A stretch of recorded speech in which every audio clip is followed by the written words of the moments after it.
So when I had a job once where I was working for a school, and they had before school care, and so I was single at the time, so I got chosen to be the person that opened at 6:45 for the kids who came early, and we just took care of them, you know. And I remember this one family, this one mother, who she had opened that door and kind of almost shoved her kids in. She was kind of a stern woman.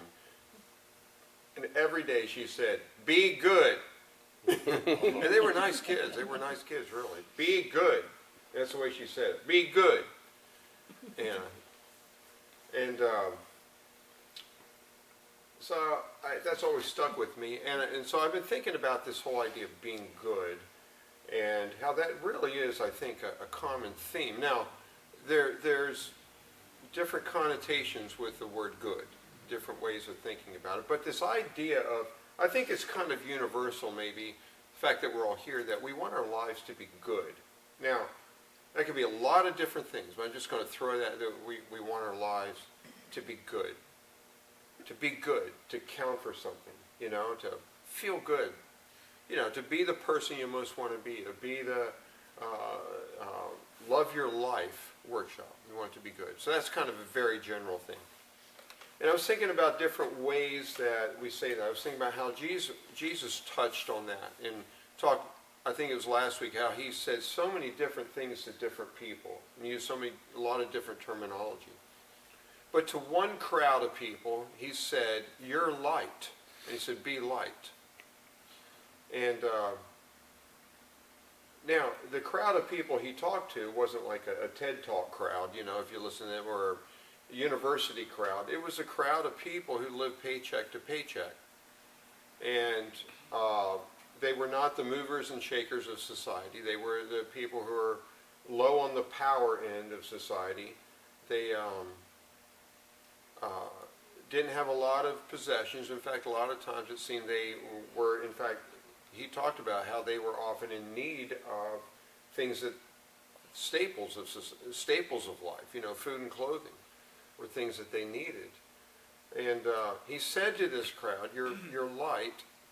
And he said, not to hide the light, not to hide it.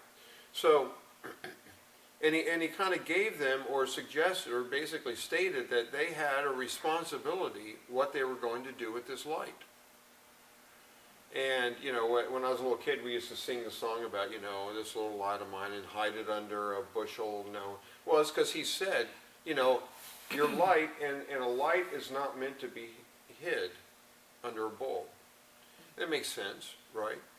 And he says, so you let this light is meant to shine, and shine in the darkness.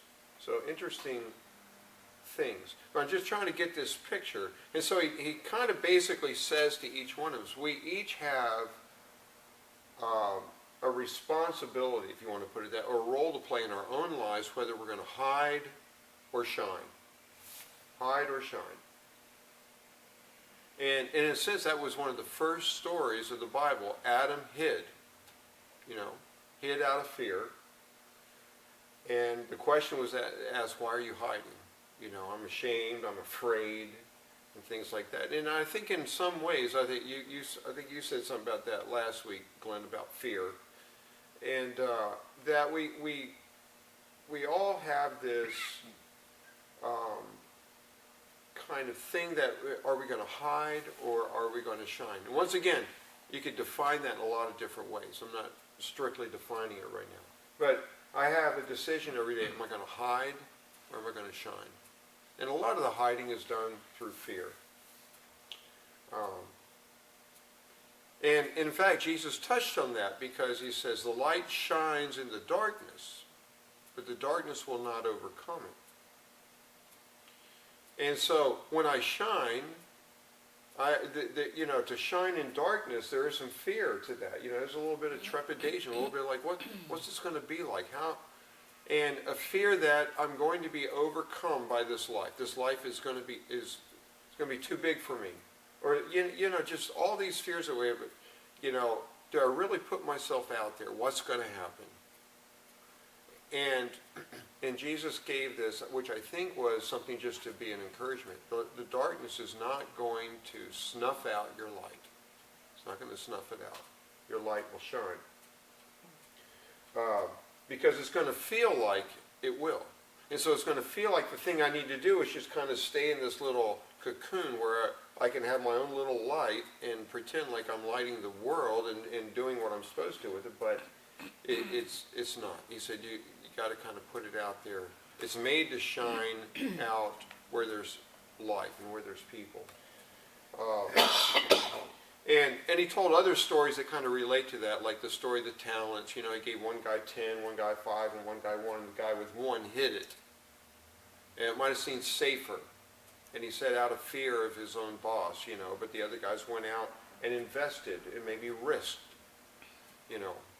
And so kind of the same thing. But here, once again, here's this crowd of people who are not the winners of society, you know. They're just strugglers, not the power people. And he says, you're light. Now,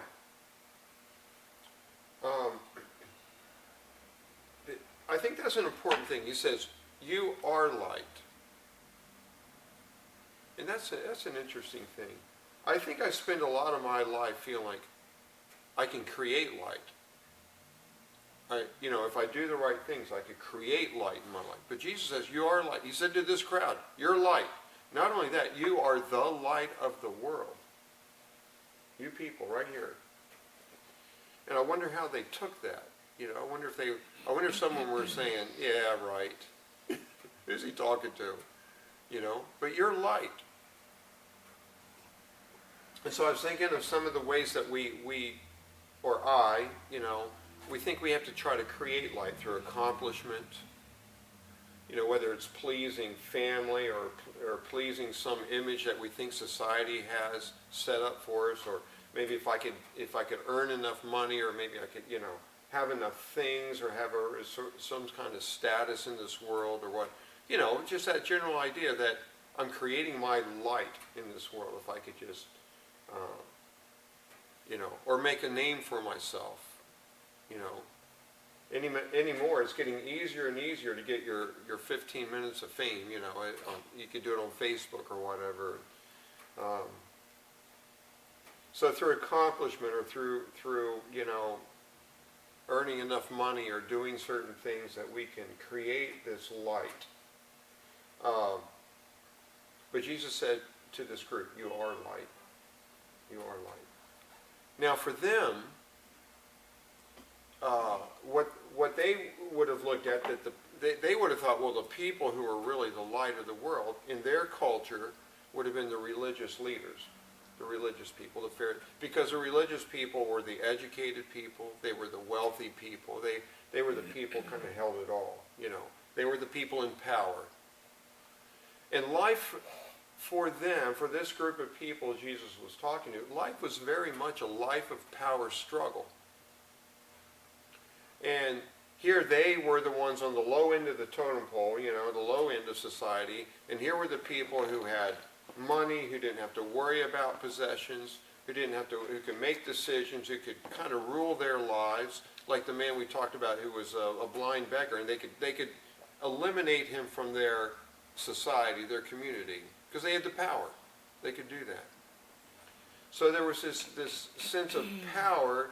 And the power was brought on by the people who were in the right place at the right time, if you want to put it, and who were religious. And so they would have looked at, well, to be good, you be like them. And Jesus says, you're light. You're light. And I think he knew the question that they had. The question was like, well, what about these people? Some of them probably there in the crowd. Aren't they the light? Aren't they the good people? And then Jesus says, he says, you know what?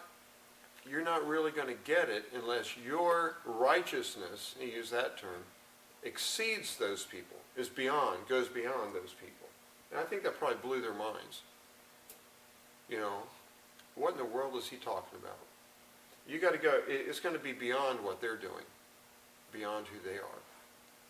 And so, the more I sit with what Jesus was saying, the more I see that he's taking his group of people and he's turning their idea of what it means to be good, what it means to be light, what it means to be righteous, inside out. He's turning it inside out from the general concept. And he took it a step farther, and he talked about some things which we'll get back to in a minute. And then I think in his mind, he knows, Jesus knows that he's turning this whole idea inside out. Because their idea was the religious leaders controlled everything. And they were the good people, the righteous people who set the standard, who did all these things, who obviously were good people because, you know, they dressed a certain way, they talked a certain way, they did all these things, and they controlled everything. And they had money, which proves they were righteous. You know, their finances all worked out. Never mind that they were probably born into those situations.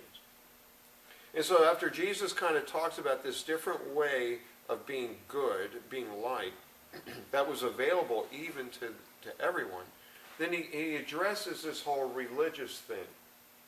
And I'm just saying what Jesus said. Because even growing up in my culture, to be good meant to display your religiousness, display your religion somehow.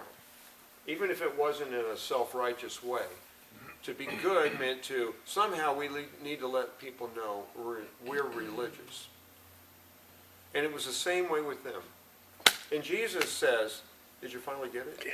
Jesus says, and it's in chapter 6 of Matthew, he says, what you do, you take your religion and you hide it. He says, now this religious expression, he said, you keep it hidden. You keep that part hidden. He's turning their concepts inside out and upside down. Now there's a place for it, and there's a purpose for it. You know, because he says you do get a reward from it, from this connection, this religious connection, this religious expression. For them it was, you know, they're praying, and their giving, and their fasting, and I don't think it was just those three things. I think those are three that Jesus mentioned, you know, that were prevalent in their expression. But for the sake of this conversation, he said, you do these things in secret. You know, when you fast, you do it in secret. You wash. You don't let anybody know you're doing it. When you pray, you go in a closet. Now, obviously, we could. You know, did he mean that there is no other way to pray but in your closet or in your room by yourself? He didn't even adhere to that rule. So he wasn't making a rule. He was making a point. You know, when you give, you don't let your right hand know what your left hand. You know, he was making a point that they had taken religion and using religious expression as a way of proving and displaying their righteousness and their difference, and creating power, trying to create power. And I think that's what happens is when we can get this thing backwards and religion becomes a power play to show how strong I am or how different I am from another person. And it may be with the best intentions. The intention may be I want to love other people and share with them what I have. And what we do is we set up really a power play. And we see that way, especially when it gets into politics. You know, and I'm not making any comment other than, you know, years ago, so we had the rise of the moral majority. And in their minds, and maybe you were a part of it, but in their minds it could have been a matter of wanting to express some good things in a country where we feel like some things are being taken away. But what it does, aside from that, is it sets up a power play. It becomes a power struggle. And I just say that more for our personal lives, that the religious things that Jesus gives us are not for power against other people, they're for inner power. He says when you pray in secret, your Father sees you and hears you and rewards you. When you give in secret, your Father sees that in secret, he rewards you. When you fast for this spiritual connection with your Father, and he sees and he rewards. Rewards for what? Rewards and supplies, rewards and balances and blesses and fuels the light. That's what he does. He fuels the light. And so he described that. He had just described that. And this is where I look at this whole thing when Jesus said, you're the light of the world. And by the way, that means you've got to go beyond what these people who are the power people, the people who have power because they have power in religion, they have power in politics, they have power in education, they have power in finances. They run things. So what do? He says you go beyond that because really they have no power over you. It says, so when they do things like require you to carry something for them for a mile, you go 2 miles. And I've heard that talked about and debated all my life in Bible, so we're trying to figure out exactly what that means, when you should and when you shouldn't, how far is that extra mile and all that, you know. And but look at the point Jesus is making, is that it's not done out of, okay, I have to go this much, okay, now if I go this much, I've fulfilled it. It's the power of love. It's the power of love cannot be taken away. Cannot be taken away from you. Somebody can enforce a rule on you to make you do something, but they cannot take away your power of love. Your power of love can go and will go beyond that, the power of love. And so Jesus goes just point by point about how we can live, how these powerless people in society can be so much stronger, and not to have a power play over someone else, but this is how you display this light that you have. This is how you display this light in darkness. It is not keeping to yourself. It's not putting a bowl over yourself or over your group. And it's not by demonstrating your religiousness. It is about in the simple things that go on in everyday life, even when you're taken advantage of, even when your people use their power over you, that you display love. You have love can always go beyond and will go beyond. And that's how you display your light in this world. Light must go on and demonstrate power. So don't hide. And this whole thing of light, I think, is just.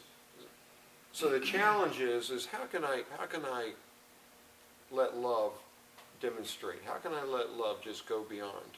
And that's a daily thing, and it comes up in a million different ways. But it's kind of exciting, and it's exciting when I stop and remember it's not about me creating light today. I've been given light. It's about me using it and tapping into the power source of light. All right, that's what I wanted to share.